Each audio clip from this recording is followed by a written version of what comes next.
Hello, we're Lantern Valley Studios, James and Anthony. We're going to talk about Hanasaku Iroha, which is an anime, 24 episodes, which is a good length for anime. It makes it full, complete. There's quite a few anime that maybe we'll talk about some in the future that have this nice 24 length episode range, and it has having an ending allows it to complete within the 24 episodes, and it has this structure that like the people creating the thing have to work with and make sure just everything they can fill in as much as possible in that and make it complete to itself instead of just like, oh, what's going to happen next episode, and then or if it's too short that they can't go into the real fullness of it, so it gets filled with a bunch of stuff that really doesn't go anywhere or is unnecessary. They also, this show is slice of life, and I don't know what other genres it might be under, but Slice of life itself is such a broad genre, which is kind of what we're partially going to talk about. It's just, it doesn't specify anything. Like if we were to say slice of life, half of almost every show is slice of life. Yeah. This doesn't tell you that Hanasaku Iroha is about a girl who goes to live with her grandmothers and work at an inn and be like a housekeeper.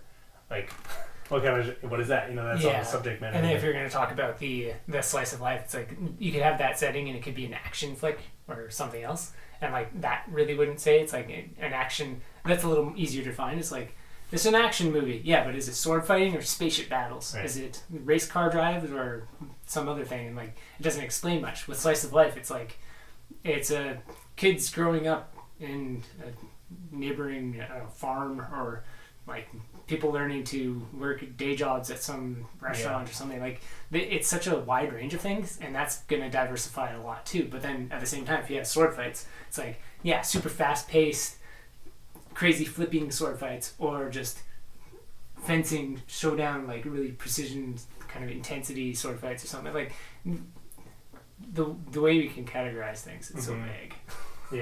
Like our 30 Worlds and the stories we're making has sci-fi action and fantasy action and whatever, and all these different variations, but they're all slice of life at the same time. They're all slice of life, and they're all undefinable by the general metrics, because the general metrics don't really help define any show. So unless it's like very somehow, of the huge wide spectrum of things, it's like super fast paced horseback riding chases through a desert or something, and it's like, maybe there's some specific set of words that really would define that, and there's one movie that's like that or something that it's perfect and defines it well, but the scope is just too wide. It's also interesting with shows like this per episode that things don't really go anywhere, in a sense that like it's all about character and the character's development and things. So you have like someone, like I was remembering this one episode where like they find out this girl likes this guy within the inn and stuff, and like by the end of the episode like you find that out, and like that's like all the plot, that's like the only thing that's like, this happened, right? Or there's all this other stuff that happens, but it's just so...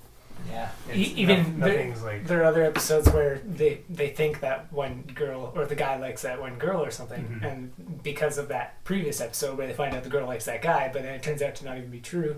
It's like, so this whole episode, nothing really happened. They thought something, and then it ended up not being the case, and like, that's it? This is what we've got. This is the story. Like if you're gonna pitch that, but it's all about how it's done and what they can portray in the characters in that. The subtle, the subtle things with the stuff within the story. It takes like precedence over anything else. This how a character acts and what a character goes through and what they decide to do. Like the agency that the characters have in the story is the thing that drives the story forward, rather than just cool thing and the characters have to deal with it. It's like, what does this character do when they find out something? To do it? Why are they doing it?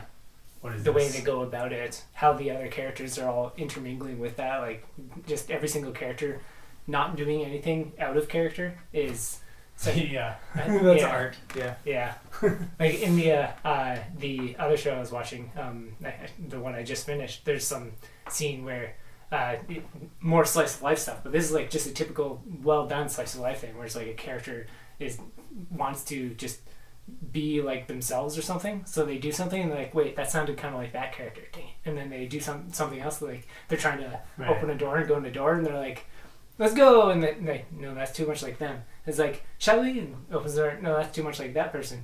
It's like, how would I do this? Like they've forgotten like how they would do it, and just all the different ways that they go through about doing these other actions. It's so fitting to as just what each of those characters would do, and that's what slice of life is really about. Almost is like you understand exactly what this character would do and how they would go about the actions that they're doing it. And even if they all did the same action, it's slightly different because of who they are rather than anything else. Mm-hmm. Yeah, it's a really good show. Go watch it if you haven't seen it. Hanasaku Iroha. Yeah.